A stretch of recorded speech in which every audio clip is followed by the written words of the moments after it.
Before we begin, I would like to offer a brief viewer advisory. The stories in this episode are real experiences from my years as an ICU nurse.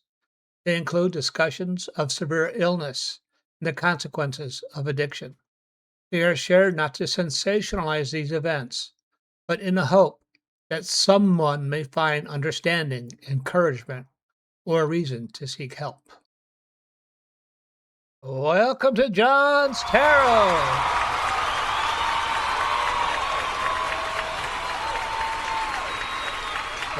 Welcome everyone. I hope you're all doing well out there today. I have this will be my third episode in my Faces of Addiction. And today's episode is going to be about experiences I've had in the ICU, professional experiences I've had to deal with in regards to addiction. You know, when I was actively drinking, I never thought, I had no idea about the consequences of what I was doing. I mean, I was aware that there was some social problems. I had some social problems. I wasn't getting anywhere in life. I was failing in everything I was doing. I was aware of some of those things, but I really wasn't aware of the deeper problems. So the pain. Yeah. And that's what I'm going to talk about today, the deeper consequences of that type of activity and that type of life, because you have to be prepared to pay the price if you're going to be engaged in that activity. I'm going to tell a brief story before I do this. My father was dying. He's dying from alcoholism. This is like 37 years, so 34 years ago. He's dying from alcoholism. I tell this story quite frequently. Let me just say that he didn't understand how this happened to him. Alcoholic cirrhosis. How did I get alcoholic cirrhosis? And I told him, I said, you didn't get this from a toilet seat. You got this from a bar stool.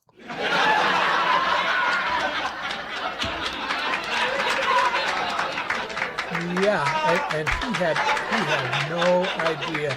And believe me, it wasn't funny at the time.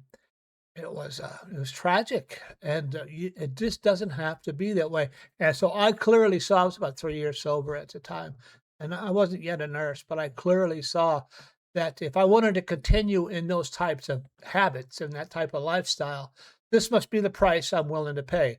Now, I really didn't understand the price I was willing, the full price of full consequences until I got into a professional life on the ICU. And that's what I'm going to talk about a little bit today. Let me move over to my ICU page. There we go. A person on a ventilator. I want to say that this was not taken in my hospital. This was taken, I just pulled this off the internet and I put it up there. And you're saying, well, what are you doing that for? This is the price. This is part of the price you must pay.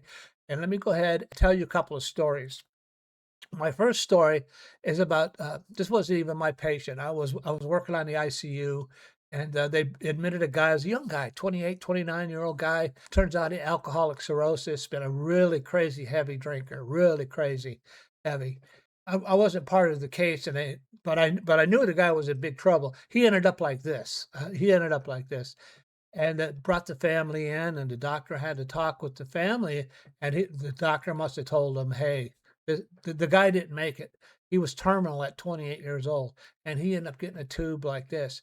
And I remember the looks on the family's face, because he was only like 28, 29, and they're like, how could this be? How could this be? You're only 28, 29. How could this be? And he had drank and used himself into this condition, and they were shocked. I remember the trauma, the look of pain, the look of confusion that was on the face of the family. So when we talk about our actions affect other people, and if you end up like this, how is this going to affect your family? How is this going to affect your loved ones? Nobody thinks about that, and I had never thought about that. I had never thought you could end up like this, but you can. And this person did, and they didn't survive it. Another story from the ICU. I was on ICU, I don't know, 3, 4 years, and they sent this woman up from the ER, and she had, I think she had like esophageal varices. Without going through too much discussion, that is when you have your liver is backed up, and you grow these varices in your esophagus. They're like balloons. Like you ever see an old flat tire, a balloon tire, and the pressure is so high it makes the veins bubble in your esophagus, and eventually they burst from the pressure, and you just start bleeding out. And that's what was happening to this woman. They had an NG tube in her. She's begging me, and she was only about 42, 43, and she's, "Water, water, can I have water?" And I know this woman has had an opportunity. 42, 43, you've had to hear about opportunities for recovery. You had to, and probably she had been exposed to these opportunities, but she chose her own path. She chose to do it her way. "Water, water," and I go, "Well, I'll give her some ice chips because I got this tube down her nose. It's just gonna suck it out anyway." I'm pretty clear that she's not gonna make it, and the blood is coming out, and I'm pumping blood into her too. I'm giving her blood, and the blood is coming out almost as fast as I'm pumping it in, and she looks me in the eye, and she says, "Am I gonna die?" And that was really hard for me, and I said, "Well, I don't know. I just don't know." And I continued my shift, and I moved on. And no, she didn't make it. She did not survive. But I do remember the family coming in, and the family came in, and they were like, and they were drunk. I could smell booze on their breath, and they were like, "How could this be? How could this be? Do everything, do everything." They're half drunk, and I'm just like, okay, I'll do my best. My best wasn't enough, and she didn't make it, and that's one of the tales from the ICU.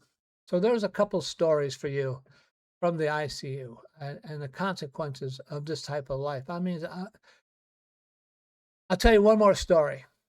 One more story. In these 12-step organizations, they talk about powerless over alcohol.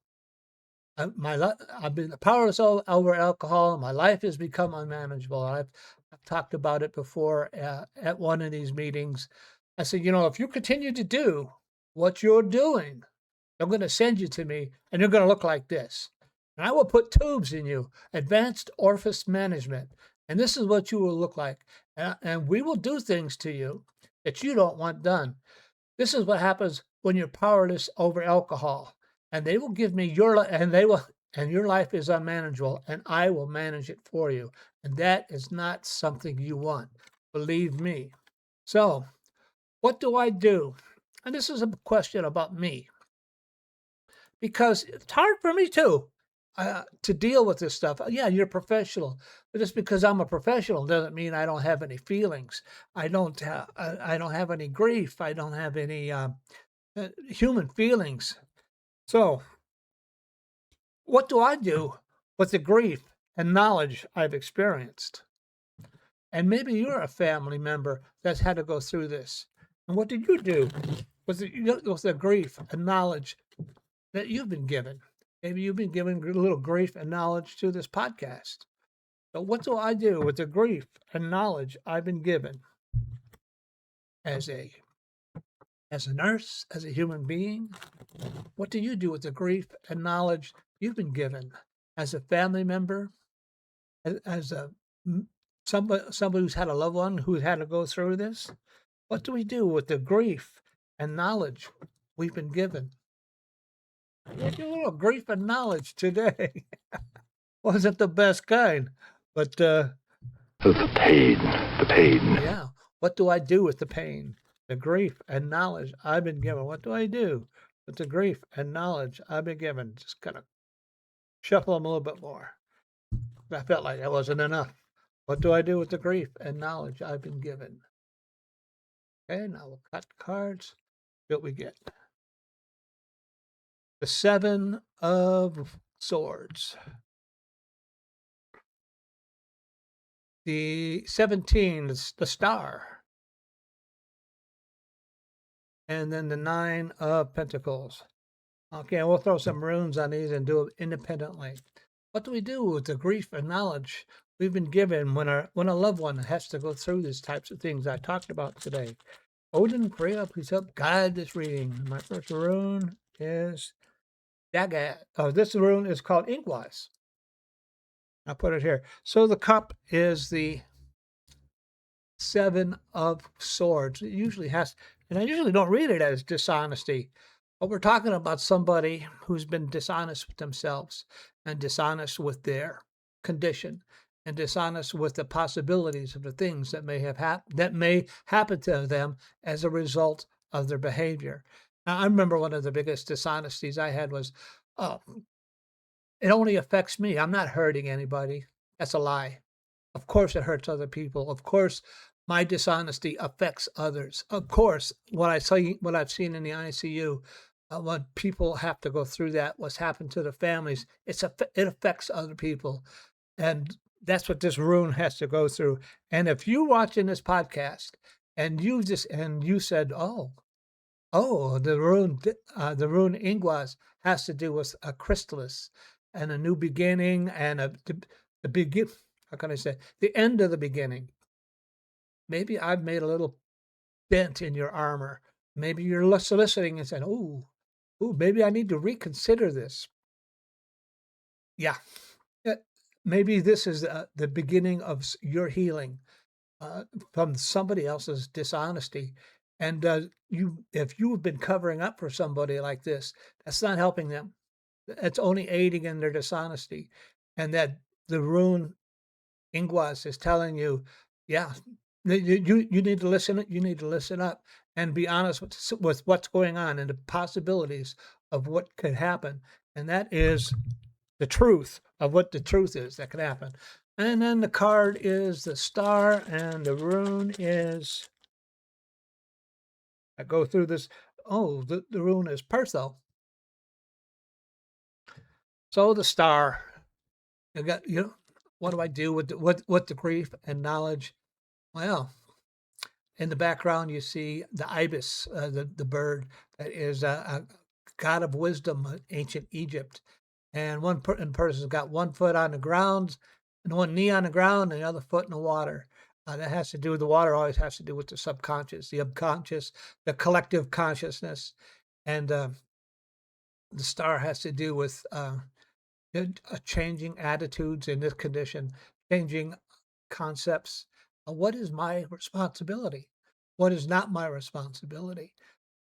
In terms of your grief and sadness, and in terms of my grief, when I look at this, I've done my part as a clinician, but that's only my part as a clinician. I'm not responsible for everything, the concrete things that this person has done, or the hidden things, the subconscious things that have not been my responsibility to fix. We're all responsible for ourselves in this life. And that is what the star has to do with. And the star also has to do with the possibilities of your personal gifts and your personal things that you've been given in this life and taking advantage of those. Don't let your relationship, your grief hold you back from the gifts you've been given in this life. Go ahead and enjoy them. And then this rune is called Pertho, and it's life is a game. It's a dice cup, looks like a dice cup. You roll the dice, you do the best you can, and I know that in my own life, I'm not responsible for outcomes. I'm responsible for doing the best I can, and that is and I roll the dice, and we'll see what the outcome is. And remember, you're not responsible for somebody else's life either. You do the best you can and roll the dice, and have to leave it up to them. And then the final card is the Nine of Pentacles, and I'll throw a rune on that. And that rune is Ensus. Ensus is the word, the breath of Odin. And the card, it has to do with what. So we've given you a nice little talk today. I think in my personal life, what do I do with this grief? I've been, you look at me and you wonder, how did this guy do it? How did he come about and become successful, relatively successful, recovered person? It took a lot of hard work. It took a lot of hard work, and it continues to take a little work every day. I have to put a little effort into it every day. It doesn't happen by accident. It happens by a little hard work. And your loved one, if they have to be willing to do the work in order to make the change. But it's been worth it. It's really been worth it. And then the rune is Anzus. Anzus has to do with the word. Listen, you're watching this podcast. Nothing happens by accident. You're not here today by accident. I'm giving you a message you were meant to hear. And I hope you take it to heart. And I hope your loved ones do okay. And I hope you do okay, because that is going to be how it is for today. Goodbye, Professor Marvel, and thanks a lot! Well, it was my pleasure. I hope you all do well. Remember, we're part of a community, a worldwide community. Send me a little email from my website, or you can send it directly to john@johnstarot.net. A message, a story, a thought, a comment, and we'll do an issue on that every week. So until next week, until next time, be careful, be cool, be kind. Remember, have courage, find faith, and I'll talk to you again soon. Bye-bye.